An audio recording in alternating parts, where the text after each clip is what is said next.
It's almost December and your exams are in January. But you feel really behind. Some of your friends have completed their syllabus, some others are writing the mock test already. But you're stuck somewhere in the middle. Every morning you wake up with the enthusiasm, I will catch it up today. But it just doesn't happen. Well, if you have any of these thoughts, stop right there, take a deep breath, and listen to me. You know what is the worst part about being behind? It's not the syllabus, it's the panic, the constant guilt, the comparison with others, and the feeling of overwhelm. All this impacts our study. But here is the fact, most often, best results come to the students who are underprepared because they're just left with no choice but to strategize better. So today, here I am with 5 tips. These are not just any other study tips, but these are shift in mindset. These are some things that you have to implement not from a week or 2 days later, but right from today. So the tip number 1 here is accept where you are. That's right. The first thing here to do is acceptance. Accepting the fact that you're lagging behind because that is the truth. That is the harsh reality. Instead of constantly guilt tripping yourself, comparing yourself with your friends, and constantly feeling bad about yourself, here's what you can do. Take a piece of paper, write down all the chapters that you're comfortable with, chapters that you have not yet started, and chapters that you're weak at. And please, no lies here. Be honest.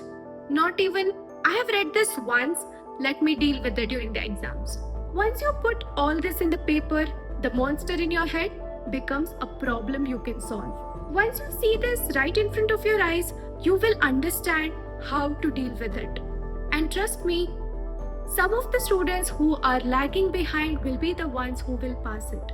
You can be one among them just by doing smart work right from today. The second tip is prioritize ruthlessly. At this point, you cannot study everything. This is the harsh truth that nobody wants to hear and nobody will advise you. At this point, if you try to cover the entire syllabus, that seems really not possible.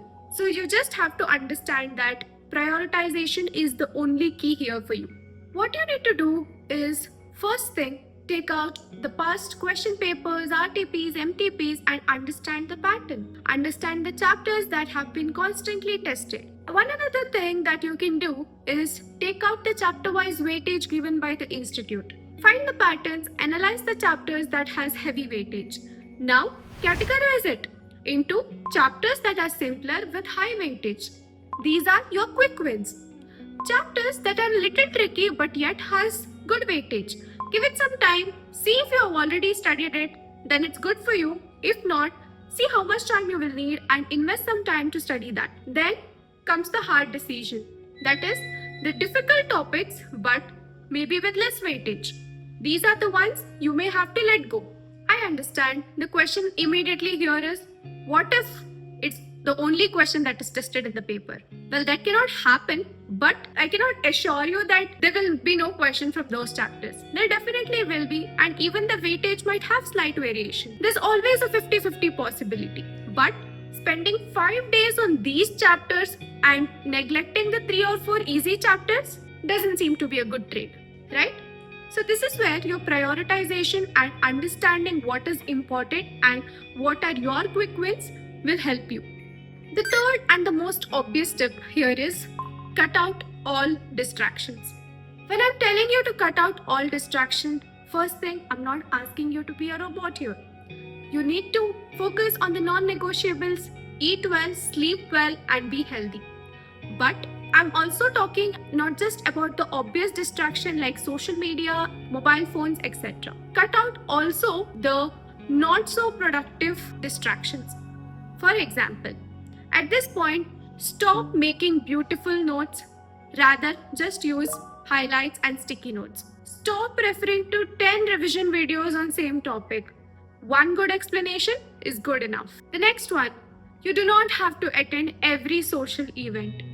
You just have 2 more months for the exam and you can socialize later on. The next one is discussing everything with your friends. I understand group studies and discussion can be one of the good ways to revise the topic, but first focus on studying, then you can discuss it. And the next one is stop buying fancy stationery and stuff.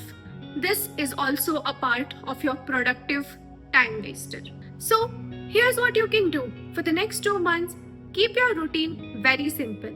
Wake up on the same time, sleep on the same time, eat meals at the fixed time, have your productive study sessions, take that 10-15 minutes break in between, and in this break time, definitely make sure to have no screen time. If required, switch off your phones, keep it in another room, use it only and only during your longer breaks or once your target for the day is met. Disable Instagram, YouTube, or any other social media platform that you find is a distraction for you. Think of it this way: this next 2 months is going to decide your upcoming 6 months. It's either going to be a fruitful one or 6 more months of same preparation. Have this belief that you can get past all your distractions and you got this. The next step, one of the important ones which we often neglect, is start solving questions rather than just reading. The instant thought process whenever we have less time is I'll just quickly read whatever is possible and move on to the next chapter. Isn't it? And I think that's one of the wrong approach. Here's what you have to actually do. See, the thing is, at this point, you do not have enough time to study everything. So, whatever you are studying should be something that you are able to remember and write it in the paper. Most often, when we read something, we feel like we've understood it. But in the exam, when the similar topic is asked, we feel blank. We don't know what to write, or we're not able to write in that limited time. Here, the test is how well you're able to write, how well you're able to present in this 3 hours. The only way this can be resolved is by practicing more. 3 hours of study today, by just reading, you may not be able to recollect most of the things in next few days. But 1 hour of reading and 2 hours of practice will definitely help you retain things. So this should be one of the non-negotiables henceforth. Whatever you're doing, you will at least equally contribute the time to practice. Practice questions as much as possible. Maybe at this point, you're not able to write chapter-wise, topic-wise mock test. But at least plan to give one mock test before you go for the actual exam. So the fifth and the final tip here is to believe that you can still do it. That's right. The fact here is 90% of the students always feel underprepared, yet some of them make it through. Why? The only reason is the mindset, the belief that they still can.